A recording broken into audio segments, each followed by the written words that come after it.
विद्यार्थी मित्र, आपण वेगवेगळ्या व्यवसाय संघटनांचा अभ्यास केला. व्यवसायाचा उद्देश नफा मिळवणे आहे किंवा प्रत्येक व्यवसाय हा नफा मिळवण्यासाठी केला जातो आणि तो नफा मालकासाठी राहतो, कारण मालक भांडवल गुंतवतो किंवा कर्जाऊ भांडवल घेऊन त्या ठिकाणी व्यवसाय केला जातो. प्रत्येक व्यवसायाचं उद्दिष्ट नफा मिळवणे, जास्तीत जास्त नफा मिळवणे आणि नफा मिळवणे, महत्तम नफा, महत्तम संपत्ती मिळवणं हे प्रत्येक व्यवसायाचं उद्दिष्ट असतं. परंतु हा नफा मिळवत असताना सुद्धा आपल्याला समाजाला चांगली सेवा देऊन नफा मिळवणं अशा प्रकारची संकल्पना आधुनिक काळात रूढ होऊ पाहते आहे. किंवा चांगल्या सेवा दिल्या तरच मोठ्या प्रमाणात नफा मिळतो हेही आपल्याला कळून चुकलेलं आहे. म्हणजे जेवढं आपण समोरच्याला किंवा ग्राहकांना चांगल्या सेवा देऊ तेवढा मोठ्या प्रमाणात नफा मिळू शकतो. म्हणजे चांगली सेवा किंवा चांगलं काम करून मोठ्या प्रमाणात नफा मिळू शकतो हे आपल्याला या ठिकाणी आधुनिक काळात किंवा कळून चुकलेलं आहे. आणि त्यामुळं या ठिकाणी प्रत्येक व्यवसायाचं उद्दिष्ट नफा मिळवणं असतं आणि नफा मिळवून तो मालकाला वाटप करणे हे उद्दिष्ट असतं. तर कंपनी हा सुद्धा एक व्यवसाय संघटन प्रकार आहे आणि कंपनी नफा मिळवून आपल्या भागधारकांना जास्तीत जास्त लाभांश जास्तीत जास्त लाभांश देण्याचा प्रयत्न करते किंवा त्यांच्या कंपनीची मालमत्ता म्हणजे समहक्क भागधारकांचं मूल्य त्यामुळे वाढतं. समहक्क भागांचं मूल्य, बाजार मूल्य, ही जी कंपनी चांगली नफा कमवते त्या कंपनीचं बाजार मूल्य, भागांचं बाजार मूल्यही वाढतं आणि कंपनी अशा प्रकारे लाभांश देणं आणि कंपनीची भागधारकाची भाग ही चल मालमत्ता, तिचं मार्केट व्हॅल्यू वाढवणे किंवा समहक्क भागांच्या किमती वाढवणे हे कंपनीचं उद्दिष्ट असतं. तर अशा प्रकारे या मालकांना कंपनी आपल्या नफा मिळवल्यानंतर त्याचा सर्व खर्च वजा जाता सर्व खर्चांचं पेडअप केल्यानंतर किंवा शुद्ध नफा काढून अंतिम लेखे तयार करून शुद्ध नफा काढून सर्व खर्च वजा जाता किंवा इतर विकास कामांसाठी निधी किंवा राखीव निधीला निधी वर्ग केल्यानंतर राहिलेला निधी कंपनी वाटपयोग्य नफा असेल तर कंपनी आपल्या अग्राहक भागधारकांना तर निश्चित दराने द्यावंच लागतं आणि अग्राहक भागधारकांना दिल्यानंतर समहक्क भागधारकांना कंपनी आपल्या नफ्यातील किंवा कंपनीच्या नफ्यातील प्रत्येक भागधारकास नियमाप्रमाणे नफा वाटप करते, म्हणजेच लाभांश लाभ देते. हे लाभ आणि लाभांश म्हणजे भागधारकाच्या वाट्याला हिश्श्याला येणारा नफ्यातील हिस्सा म्हणजे लाभांश असं आपण त्याची व्याख्या पाहिले. आणि अशा प्रकारे कंपनी मग ते पाहिलं आपण की कंपनी कायदेशीर लाभांश वाटप करत असताना लाभांशाच्या कायदेशीर अटींचं पालन केलं. आपण सुरुवातीला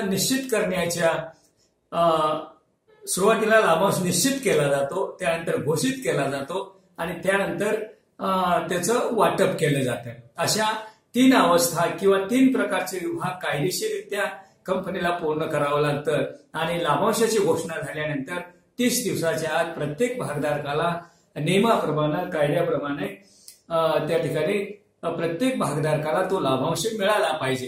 30 दिवसाच्या आत तो लाभांश प्रत्येक भागधारकांना देणं कायद्यानं त्या ठिकाणी सक्तीचं केलेलं आहे आणि म्हणून या ठिकाणी आपल्याला काल लाभांश वाटपाची पद्धत पाहिली. आता आज आपल्याला त्यातला एक घटक या ठिकाणी वाटप न केलेला लाभांश किंवा मागणी न केलेला लाभांश. वाटप न केलेला लाभांश म्हणजे कंपनीने लाभांश जाहीर करून सुद्धा 30 दिवसापर्यंत तो लाभांश प्रत्येक भागधारकाला दिला नाही तर त्याला वाटप न केलेला लाभांश असं म्हणलं जातं. किंवा वाटप करून सुद्धा भागधारकांनी उचलला नाही किंवा भागधारकांनी नेला नाही, जाहीर करून त्या ठिकाणी तो लाभांश देणे खात्यात कंपनीनं वर्ग करून सुद्धा भागधारकाने आपला चेक वगैरे वटवला नसेल तर अशा वेळेस भागधारकांनी तो आपला लाभांशाचा चेक किंवा ती रक्कम आपण कंपनीनं बँकेत ठेवून सुद्धा भागधारकांनी मागणी केला नाही किंवा त्यांनी उचलला नाही किंवा कंपनीनं जाहीर करून 30 दिवसात दिलं नाही, तर अशा लाभांशाला वाटप न केलेला लाभांश किंवा मागणी न केलेला लाभांश असं म्हटलं जातं. म्हणजे कंपनीनं कायद्याप्रमाणे लाभांश जाहीर झाल्यानंतर 30 दिवसापर्यंत तो लाभांश वाटप झाला पाहिजे. त्यासाठी जाहीर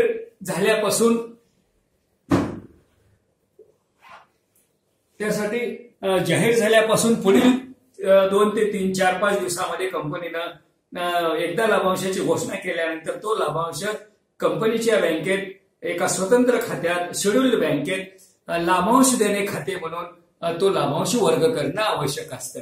जेवढा तुम्ही कंपनीनं लाभांश घोषित केला, किती रक्कम घोषित केली, त्यानंतर किती दरानं ती रक्कम कंपनीनं आपल्या बँकेत लाभांश देणे स्वतंत्र खातं उघडून एका शेड्यूल्ड बँकेमध्ये तो लाभांश जमा केला पाहिजे. जाहीर झाल्यानंतर 4 ते 5 दिवसामध्ये जमा केला पाहिजे आणि येणाऱ्या 25 दिवसामध्ये त्याचं पूर्ण कंपनीच्या सर्व भागधारकांमध्ये तो वाटप झाला पाहिजे. आणि अशा प्रकारे कंपनीनं समजा हा जमाच केला नाही किंवा भागधारकाने नेला नाही, तर अशा प्रकारे या लाभांशाला म्हटलं जातं वाटप न केलेला लाभांश किंवा मागणी न केलेला लाभांश. तर अशा प्रकारे 30 दिवसाच्या नंतर पुढील 7 दिवसामध्ये त्याने तो लाभांश कंपनीने लाभांशाची घोषणा केल्यापासून 30 दिवसाच्या आत लाभांशाचे वाटप केले नाही किंवा भागधारकांकडून लाभांशाची मागणी झाली नाही, तर अशा लाभांशास वाटप न केलेला किंवा मागणी न केलेला लाभांश असे म्हणतात. त्यानंतर अशा प्रकारचं या ठिकाणी याला मागणी न केलेला लाभांश म्हणतात. तर आता या ठिकाणी वाटप न केलेला किंवा मागणी न केलेल्या लाभांशाचं काय करायचं? कंपनीने दिला नाही किंवा भागधारकांनी उचलला नाही, तर अशा लाभांशाचं काय करायचं हे कंपनी कायद्याने नियम सांगितलेले आहेत. वाटप न केलेला व मागणी न केलेल्या एकूण लाभांशाची रक्कम, वाटप न केलेला किंवा मागणी न केलेल्या एकूण लाभांशाची रक्कम शेड्यूल्ड बँकेत लाभांश देणे खाते म्हणून त्यामध्ये वर्ग करण्यात यावी. हे खाते शेड्यूल्ड बँकेत म्हणजे कायदेशीर बँकेत त्या ठिकाणी जमा करण्यात यावं. सदर रक्कम लाभांश घोषणेपासून 30 दिवस संपल्यानंतर 7 दिवसात ती वर्ग करण्यात यावी. म्हणजे लाभांश देणे खात्यात 30 दिवसात, तर आपण 30 दिवस संपल्यानंतर ही रक्कम लाभांश देणे खात्यात वर्ग करण्यात यावी. आणि त्यानंतर 30 दिवसामध्ये लाभांश देणे खात्यात ही रक्कम वर्ग करण्यात यावी. आणि पुढील 90 दिवसामध्ये कंपनीनं आणखीन एकदा एखाद्या वर्तमानपत्रामध्ये किंवा एखाद्या सार्वजनिक साप्ताहिकाच्या आधारे ज्यांनी लाभांश नेला नाही अशांना वर्तमानपत्रामधून नोटीस देऊन कंपनीने खात्यात वर्ग केल्यानंतर पुढील 90 दिवसाच्या आत कंपनीने आपल्या संकेतस्थळावर किंवा संकेतस्थळावर सदर भागधारकांची नावे, ज्यांनी लाभांश नेला नाही त्यांची नावे, पत्ते आणि लाभांशाची देय रक्कम ही माहिती प्रसिद्ध करणं, कंपनीने आपल्या संकेतस्थळावर माहिती प्रसिद्ध करणं आवश्यक आहे. आणि मग अशा प्रकारे या संकेतस्थळावर प्रसिद्ध केल्यानंतर भागधारकांनी या लाभांश देणे खात्यातून रक्कम मिळण्यासाठी ते पुन्हाही 90 दिवसामध्ये ते मागणीकडे रितसर अर्ज करून मागणी करू शकतात. आणि अशा प्रकारे ह्या 90 दिवसापर्यंत 1-2दा संकेतस्थळावर प्रसिद्ध केलं पाहिजे. आणि या लाभांश देणे खात्यात हा लाभांश रक्कम त्यामध्ये वर्ग केल्यानंतर 7 वर्षापर्यंत त्या ठिकाणी ती रक्कम राहते. आणि 7 वर्षाच्या आत ती वाटप, जर 7 वर्षापर्यंत भागधारकांची त्या ठिकाणी मागणी येईपर्यंत किंवा त्याची वाट पाहिली जाते, 7 वर्षापर्यंत लाभांश देय खात्यामध्ये रक्कम राहते. वेळोवेळी त्यांना सांगितलं जातं किंवा पहिल्या 90 दिवसामध्ये त्यांना सांगितलं जातं आणि त्यानुसार भागधारक त्या खात्यातून रक्कम योग्य तो पुरावा किंवा माहितीच्या आधारे ते आपल्या खात्यातून लाभांशाची मागणी करू शकतात. आणि 7 वर्षाच्या आत जर त्यांनी सुद्धा मागणी नाही केली तर असा निधी गुंतवणूकदार शिक्षण आणि प्रशिक्षण म्हणून केंद्र सरकारकडे गुंतवणूकदारांच्या शिक्षण आणि कल्याण निधीसाठी आणि 7 वर्षाच्या आत हा वाटप न झाल्यास कंपनी सदर रक्कम गुंतवणूकदार शिक्षण व सुरक्षा निधी मध्ये वर्ग करावी लागते. म्हणजे अशा प्रकारे केंद्र सरकारच्या निधीमध्ये सरकार गुंतवणूकदारांच्या कल्याणासाठी, गुंतवणूकदारांच्या शिक्षणासाठी अशा प्रकारचे हा निधी वापरते आणि गुंतवणूकदारांना शिक्षण देऊन त्यांना प्रशिक्षण देण्याचा प्रयत्न करते आणि ती रक्कम त्यासाठी वापरते. पण या कालावधीत सुद्धा या खात्यातून सुद्धा म्हणजे इन्व्हेस्टर्स एज्युकेशन प्रॉव्हिडंट फंड या खात्यातून सुद्धा रकमेची मागणी करताना गुंतवणूकदार त्यांना पुन्हा सुद्धा लक्षात आलं तर ते त्यांची रक्कम या खात्यातून योग्य त्या पुराव्यासह गुंतवणूकदारांना किंवा त्या भागधारकांना त्याची नफ्याची रक्कम, लाभांशाची रक्कम उचलता येते. तर अशा प्रकारे आपण या ठिकाणी न वाटप केलेला किंवा न दिलेला किंवा मागणी न केलेला लाभांश म्हणजे 30 दिवसामध्ये कंपनीने वाटप केले नाही किंवा 30 दिवसामध्ये भागधारकांनी तो लाभांश नेला नाही किंवा मागणी केला नाही, तर अशा लाभांशाची रक्कम न दिलेल्या किंवा न वाटप केलेली रक्कम 30 दिवसानंतर एका शेड्यूल्ड बँकेत लाभांश देणे खाते म्हणून त्या खात्यात वर्ग करण्यात येते. त्यानंतर पुढील 7 दिवसामध्ये 30 दिवसानंतर 30 दिवस संपल्यानंतर पुढच्या 7 दिवसाच्या नंतर 90 दिवसापर्यंत कंपनी आपल्या संकेतस्थळावर, वेबसाईटवर त्या गुंतवणूकदारांची नावे, पत्ते, त्यांना देय असलेला लाभांश अशी माहिती कंपनी संकेतस्थळावरून किंवा इतर योग्य माध्यमाद्वारे प्रसिद्ध करते. त्यानंतर ते गुंतवणूकदार किंवा भागधारक आपली मागणी करू शकतात. 7 वर्षापर्यंत त्या ठिकाणी ती रक्कम लाभांश देणे खात्यामध्ये राहते. 7 वर्षाच्या उपरी त्या ठिकाणी रक्कम राहिली तर ही रक्कम कंपनी केंद्र सरकारकडे गुंतवणूकदार शिक्षण आणि प्रशिक्षण निधीमध्ये जमा करते आणि त्या कालावधीत सुद्धा गुंतवणूकदार योग्य त्या पुराव्यासह कंपनीकडे अर्ज करून आपली लाभांशाची रक्कम मिळवू शकतात. तर अशा प्रकारे वाटप न केलेला लाभांश किंवा न दिलेल्या लाभांशासंबंधी कायद्याने तरतुदी दिलेल्या आहेत. त्यानंतर पुढचा घटक पाहणार आहोत आपण अंतरिम लाभांश. अंतरिम लाभांश म्हणजे कंपनी आपल्या भागधारकांना आर्थिक वर्ष संपल्यानंतर किंवा भागधारकांच्या वार्षिक सर्वसाधारण सभेमध्ये संचालकांच्या मागणीला किंवा संचालकांनी घोषित केलेल्या लाभांशाला भागधारक संमती देतात आणि अशा या भागधारकांच्या वार्षिक सभेमध्ये संमती करण्यात आलेल्या लाभांशाला अंतरिम लाभांश असं म्हटलं जातं किंवा याला वार्षिक लाभांश असं सुद्धा म्हटलं जातं. किंवा 2 वार्षिक सभांच्या मधल्या काळात संचालक मंडळाने 2 वार्षिक सर्वसाधारण सभांच्या दरम्यान जाहीर केलेल्या लाभांशास अंतरिम लाभांश म्हणतात. आणि जर लेखा कालावधीसाठी कंपनीचा नफा पुरेसा ठरला तरच अंतरिम लाभांश देता येतो.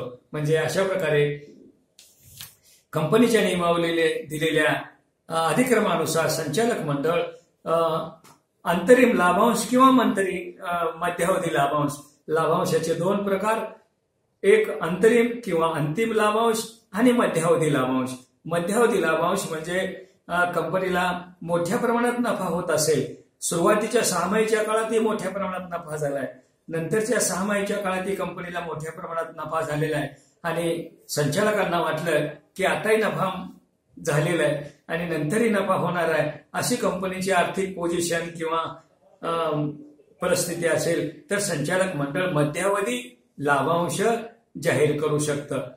त्या कालावधीपुरते आर्थिक हिशोब पूर्ण केले जातात आणि भागधारकांना मध्यावधी लाभांश ही वाटप करता येतो. आणि अशा प्रकारे आपण हे 2 प्रकारचे लाभांश असतात आणि अंतरिम लाभांशाचे किंवा वार्षिक लाभांशाचे संचालक मंडळाला जाहीर करण्याचे अधिकार असतात. तर अंतरिम लाभांशाचे वैशिष्ट्य म्हणजे काय? अंतरिम लाभांश जाहीर करण्याचे अधिकार संचालक मंडळाला आहेत. संचालक मंडळ हे कंपनीचं नियामक मंडळ किंवा नियामक मंडळ, व्यवस्थापन मंडळ किंवा भागधारकांचं प्रतिनिधी मंडळ, व्यवस्थापन मंडळ, संचालक मंडळ असं त्यांना म्हटलं जातं. आणि ते कंपनीकडे किती नफा झालाय, कंपनीचं सर्व खर्च वजा जाता पुरेसा नफा आहे का, हे व्यवस्थापन लक्षात घेऊ शकतं. म्हणून अंतरिम किंवा वार्षिक लाभांश त्या ठिकाणी जाहीर करण्याचा अधिकार संचालकांना असतो. अंतरिम लाभांश वर्षाच्या त्या कालावधीतील लाभांश फक्त देय असतो. म्हणजे अंतिम लाभांश हा त्या आर्थिक वर्षातीलच लाभांश असतो.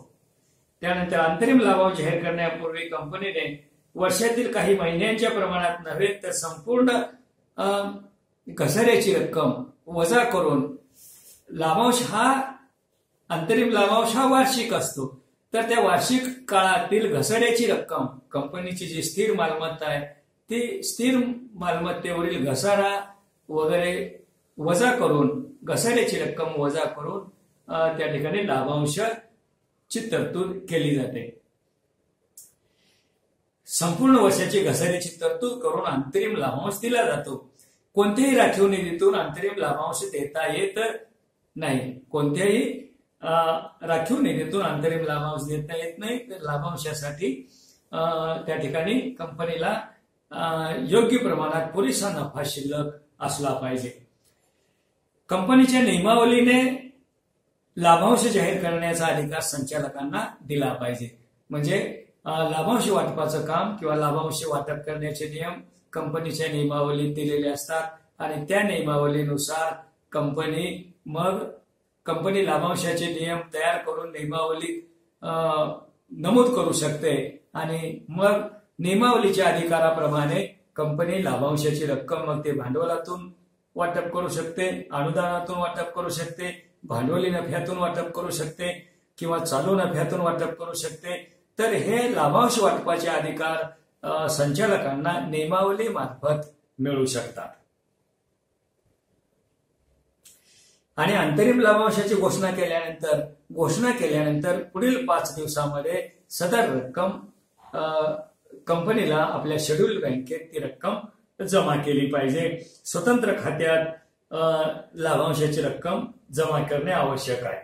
अंतरिम लाभांशाची घोषणा केल्यापासून 30 दिवसाच्या आत त्याचं वाटप प्रत्येक भागधारकाला ती रक्कम वाटप झाली पाहिजे.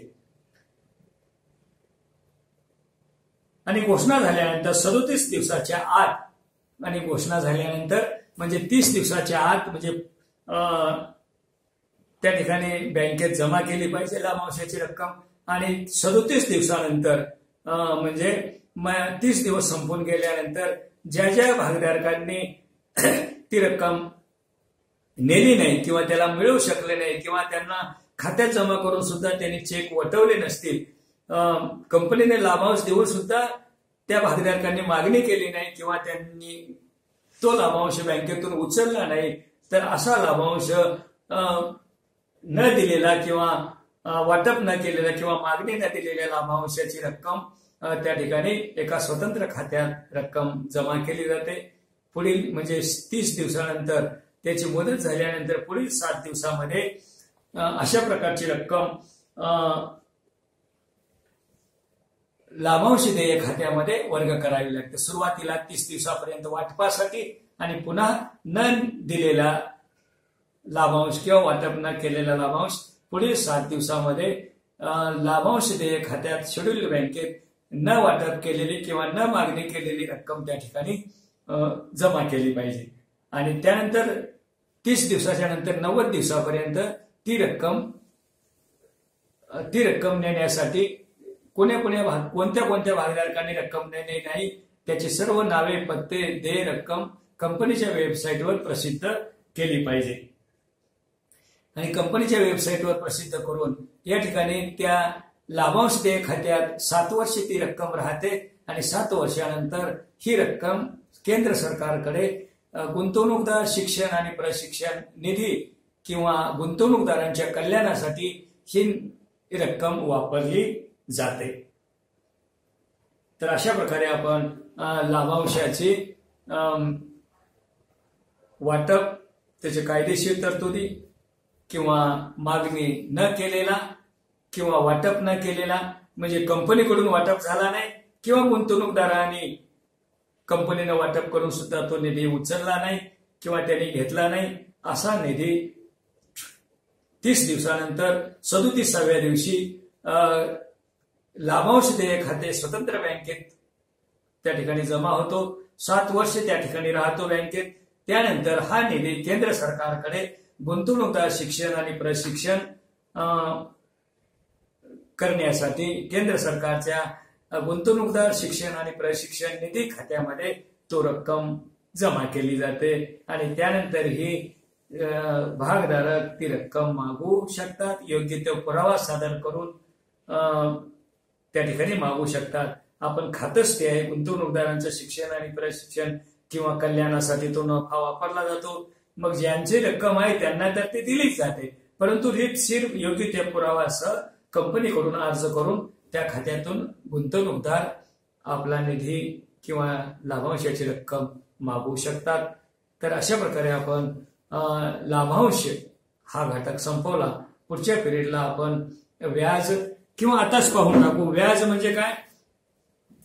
तर व्याज या ठिकाणी कंपनी आपलं मालकी भांडवल आणि कर्जाऊ भांडवल घेऊन आपली भांडवल संरचना तयार करते आणि कर्जाऊ भांडवलाला कंपनी व्याज अदा करते. कर्जाऊ भांडवल पुरवठा करणारे गुंतवणूकदार हे कंपनीचे सावकार असतात, ते मालक नसतात. त्यांना दरमहा निश्चित दराने व्याज दिलं जातं आणि या ठिकाणी कर्जाऊ भांडवलावर दिला जाणारा परतावा म्हणजे व्याज होय. व्याज म्हणजे पैसे घेणाऱ्याला पैसे घेण्याची द्यावी लागणारी किंमत. व्याज म्हणजे पैसे घेणाऱ्याला पैसे घेण्याची द्यावी लागणारी किंमत असं म्हटलं जातं किंवा कर्ज देणाऱ्यास देण्यातून मिळणारे उत्पन्न आहे. तर या ठिकाणी व्याज म्हणजे कर्जाऊ भांडवलावर दिला जाणारा कंपनीकडून परतावा किंवा कर्ज घेणाऱ्याने कर्ज देणाऱ्याला त्याच्या कर्जाऊ रकमेवर जो त्याला परतावा दिला जातो किंवा व्याज निश्चित दराने दिले जातं त्याला व्याज असं म्हटलं जातं. त्यानंतर व्याज म्हणजे भांडवलाने दिलेल्या उत्पादित सेवांसाठी किंमत होय. व्याज म्हणजे भांडवलाने त्याच्या कर्जाऊ रकमेसाठी उत्पादन करण्यासाठी दिलेली किंमत किंवा त्याचा मोबदला म्हणजे व्याज होय. व्याजाचा थेट संबंध जोखमीसाठी आहे. जास्त जोखीम तिथे जास्त व्याज दिलं जातं. व्याज हा मुद्दलाची वार्षिक टक्केवारी म्हणून कर्जाऊ रकमेवर निश्चित दरानं त्याचा परतावा दिला जातो, त्याला व्याज म्हटलं जातं. त्यानंतर नफा नसल्याशी कंपनीला नफा होऊ अगर तोटा होऊ, जास्त नफा झाला तरी ठरल्याप्रमाणेच त्याला व्याज दिले जातं. व्याज हे निश्चित दराने दिले जाते आणि ते सामान्यतः पूर्वनिश्चित दराने दिले जाते. जर कंपनीने जनतेकडून कर्जरोखे व ठेवीच्या स्वरूपात निधी गोळा केला असेल तर त्याला व्याज द्यावं लागतं. बंधपत्रधारकांना, कर्जरोखेधारकांना, ठेवींना कंपनीकडून निश्चित दराने व्याज दिलं जातं आणि हे व्याज किंवा कंपनी कर्जाऊ रक्कम मिळवणे हे फायद्याचं असतं, कारण कर्जाऊ रक्कम थोड्या कालावधीसाठी लागते आणि त्या कर्जाऊ निधीचा वापर करून कंपनी त्याचं व्याजाचा अदा करून कंपनी आपल्या समहक्क भागधारकांना जास्तीत जास्त लाभांश किंवा लाभांश देण्याचा प्रयत्न करू शकते. कंपनीचं उद्दिष्ट काय? व्याज देण्याचं नाही. कंपनीचं उद्दिष्ट आपल्या समहक्क भागधारकांची मालमत्ता कंपनीतील वाढवणे किंवा त्यांना जास्तीत जास्त लाभांश वाटप करणे किंवा कंपनीचा आर्थिक विकास करणे हे कंपनी व्यवसायाचं उद्दिष्ट असतं. तर यानंतरचा भाग आपण नेक्स्ट पिरियडला पाहू.